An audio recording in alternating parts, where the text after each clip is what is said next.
नमस्कार बच्चों।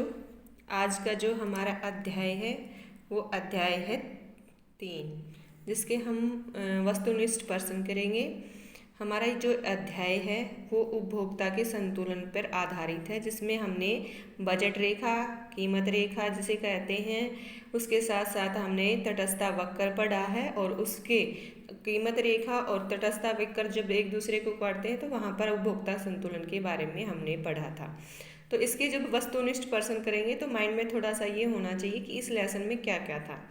अब सबसे पहला क्वेश्चन है हमारा, उपभोक्ता संतुलन तब प्राप्त होता है जब उसे मिलती है। कोई भी उपभोक्ता है उसको संतुलन कब मिलेगा भी? जब हम पैसे खर्च करेंगे उससे हमें क्या मिलनी चाहिए, ज़्यादा से ज़्यादा क्या मिलनी चाहिए, वो वस्तु खरीदेंगे जिससे हमें क्या मिले, ज़्यादा से ज़्यादा संतुष्टि मिले।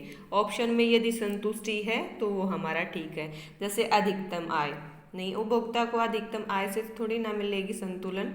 अधिकतम हानि, बिल्कुल ही नहीं। अधिकतम संतुष्टि, कोई भी नहीं, ये तो है नहीं। तो हमारा ठीक आंसर कौन सा होएगा? हमारा ये।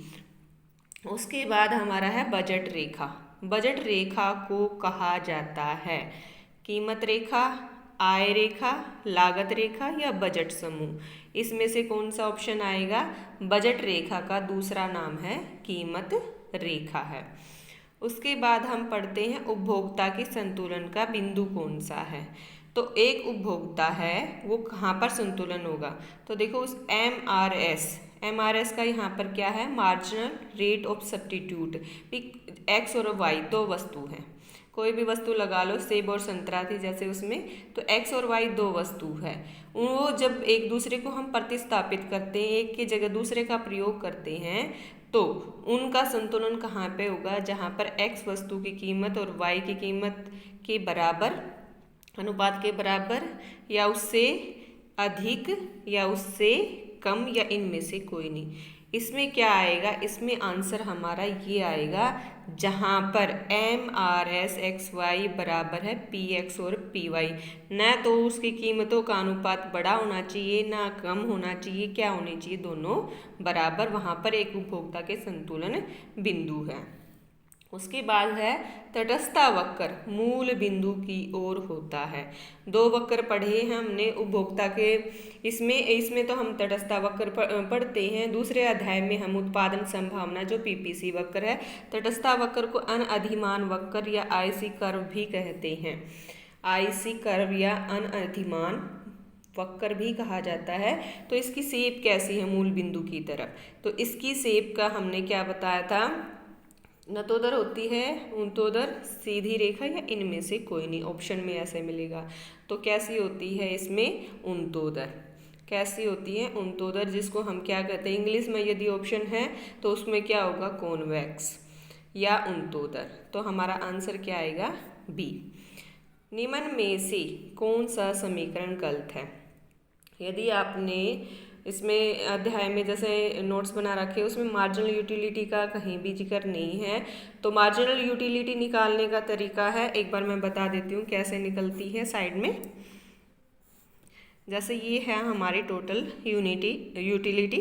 जब कोई एक्स या वाई वस्तु लेते हैं तो जैसे जैसे हम उसकी अधिक मात्रा लेते हैं तो उससे हमारी क्या है? संतुष्टि है वो क्या है? कुल उपयोगिता है वो बढ़ती जाती है, या एक बार क्या हो जाती है? स्थिर, उसके बाद कम होनी शुरू हो जाती है।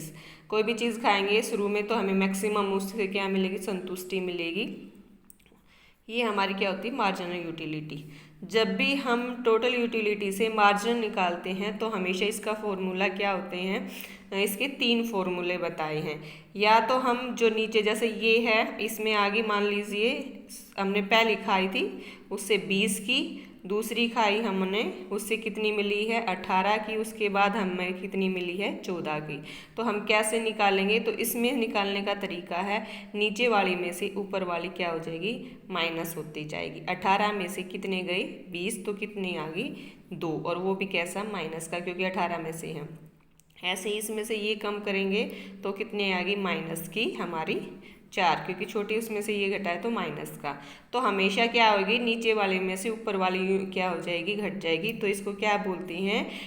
Total utility N minus total utility n-1, यानी इससे पहले ये वाली n है इकाई और इससे पहले वाली इकाई कौन सी है, n-1। इसमें से ये माइनस कर देंगे तो या फिर इन दोनों का अंतर, जैसे टोटल यूटिलिटी का चेंज भी, टोटल यूटिलिटी में कितना बदलाव आया है और उसको हम किससे भाग कर देंगे, टोटल जो क्वांटिटी मात्रा हमने इतनी मात्रा ली है तो उससे।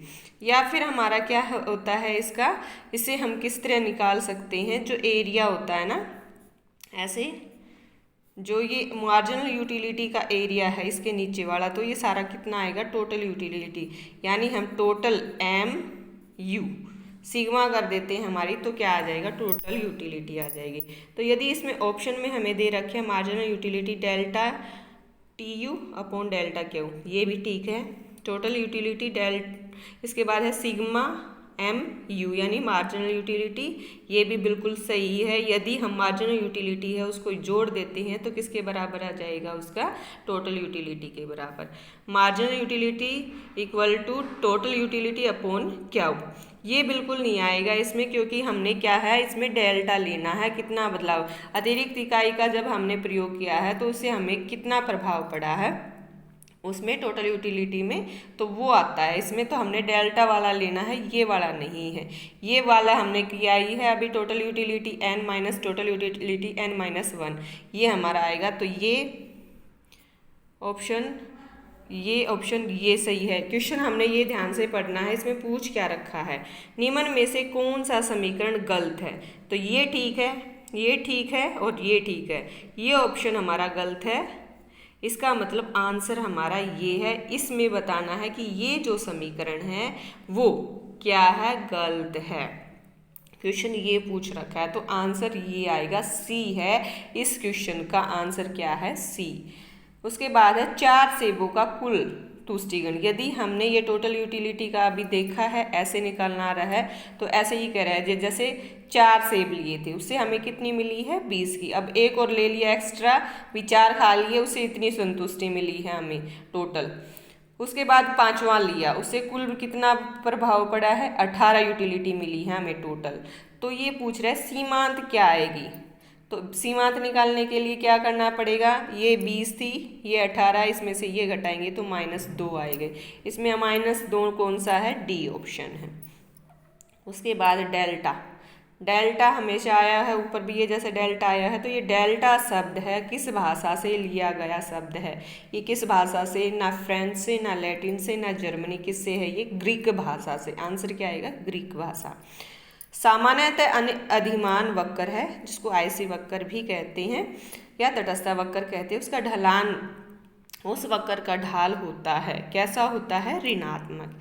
कैसा आएगा, ऋणात्मक। जो उसकी शेप कैसी बताई थी, ऐसे और ऐसे, तो ऊपर से क्या है, नीचे की तरफ, या इसको क्या कहते हैं, बाएं से दाईं तरफ होती है। बजट रेखा होती है, बजट रेखा क्या होती है, नीचे से ऊपर की तरफ नहीं, उन तो उधर भी नहीं होती, न तो उधर भी नहीं होती, क्या होती है, एक सीधी रेखा होती है। बजट रेखा हमने जब खींची थी तो ये कैसी थी, एक सीधी रेखा थी। उसके बाद सामान्यतः प्रतिस्थापन की सीमांत दर, हमेशा जो ये बता रखा है कि जो नॉर्मली क्या होती है, जो प्रतिस्थापन की दर होती है, जो बदलने की दर है, एक वस्तु के जगह दूसरे वस्तु का जब हम प्रयोग करते हैं तो उसका रेट क्या होता है, कई बार घटती है, बढ़ती है, स्थिर रहती है, इनमें से कोई नहीं। तो ये क्या होगी, घटती आएगी, इसमें क्या आएगी, घटती। जैसे जैसे हम x वस्तु के लिए y को छोड़ेंगे तो उसकी क्या होगी, वो घटती जाती है। नेक्स्ट वस्तु जो हम भी छोड़ेंगे तो उसकी कम मात्रा यानी घटती जाएगी। सीमांत उपयोगिता हो सकती है, मार्जिनल जो यूटिलिटी वो क्या हो सकती है, धनात्मक, ऋणात्मक, शून्य या उपरोक्त सभी। तो इसमें क्या है, हाँ ये धनात्मक भी हो सकती है, ऋणात्मक भी और शून्य भी हो सकती है, यानी उपरोक्त सभी इसका आंसर आएगा। उसके बाद आएंगे इसमें जैसे सत्य असत्य क्वेश्चन पूछ लेता है, उसमें सत्य असत्य में हमने क्या बताना है, सत्य में या असत्य में बताना है। जैसे इसमें है ये क्वेश्चन, किसी भी बिंदु पर तटस्था वक्र का जो ढलान है वो क्या है, अधिकतम संतुष्टि को दर्शाता है। किसी भी, जैसे ये तटस्था वक्र हमने बनाया था आईसी वक्र, तो इसके किसी भी बिंदु पर ये कह रहा है ये अधिकतम दिखाएगा संतुष्टि को नहीं। ये क्या है, चाहे ए ऑप्शन ले लें, चाहे बी ले लें या सी ले लें, हमेशा ए बी और सी पे क्या दिखाता है, समान संतुष्टि को। तटस्थ वक्र की जब हम परिभाषा पढ़ते हैं तो उसमें हम बता भी रखी है कि आयसी वक्र के प्रत्येक बिंदु पर जो है, जो उपभोक्ता को जो संतुष्टि मिलेगी वो कैसी मिलेगी, समान। तो ये जो कथन दे रखा है ये क्या है, असत्य। यहाँ पे क्या लिखा जाएगा, असत्य। जब जहाँ कीमत रेखा तटस्थ वक्र को स्पर्श करती है वहाँ उपभोक्ता संतुलन की स्थिति में होता है। हाँ, ये बात क्या है, सत्य। ये मान लीजिए हमारी क्या है, कौन सी रेखा है हमारी, यहाँ पे ये हमारी है बजट रेखा, इसका दूसरा नाम क्या है, कीमत रेखा। ठीक है, इसको जब ये छुएगी आईसी वक्र, जिस बिंदु पर छुएगी, स्पर्श करेगी, उस पे ही क्या होता है, उपभोक्ता का संतुलन। हाँ, ये बात क्या है, सत्य। दो तटस्थ वक्र एक दूसरे को काट सकते हैं। जब हमने इसकी विशेषता पढ़ी थी उसमें बताया था कि दो तटस्थ वक्र है वो एक दूसरे को कभी नहीं काटते। तो ये लाइन क्या हो रहेगी, असत्य। उपभोक्ता बजट उपभोक्ता की निर्धारित आय है, उपभोक्ता का बजट है वो उसकी निर्धारित आय है। हाँ, ये क्या बात है, सत्य। बजट है भाई, बजट किसके आधार पर बना है, हमारी आय के आधार पर। ऊंचा तटस्थ वक्र क्या दिखाएगा, ऊंची संतुष्टि को दर्शाता है। हाँ भाई, ये बात सही है। जैसे जैसे हम क्या जाएंगे ऊपर की तरफ, संतुष्टि ज़्यादा मिलती जाएगी। ये आईसी वक्र शिफ्ट हो रही है जैसे ऐसे ऐसे, तो ऊंची ऊंची उसको दिखाएंगे। जब विशेषता पड़ी थी तो ऊंची को दर्शाएगा। ये लाइन क्या है, सत्य। बजट रेखा को सम उत्पाद रेखा भी कहा जाता है। उत्पाद रेखा नहीं, इसको क्या कहते हैं, कीमत रेखा कहते हैं, इसलिए ये कथन क्या है, असत्य। तटस्थ वक्र पर उपयोगिता क्या रहती है, समान रहती है। हाँ, यूटिलिटी है जो हमें है, उपयोगिता है या संतुष्टि मिलती है वो इस पे क्या मिलती है, समान, इस लाइन पे ए बी सी बिंदु पर। तो ये क्या है, ये कथन है सत्य। इस लेसन में जितने छोटे क्वेश्चन थे वो इतने ही क्वेश्चन आएंगे। यदि तुम इस वीडियो को अच्छे से देखोगे तो तुम्हारा ए बी क्वेश्चन ठीक, गलत बिल्कुल भी नहीं होएगा, सारे क्वेश्चन ठीक होंगे इसमें से। धन्यवाद बच्चों।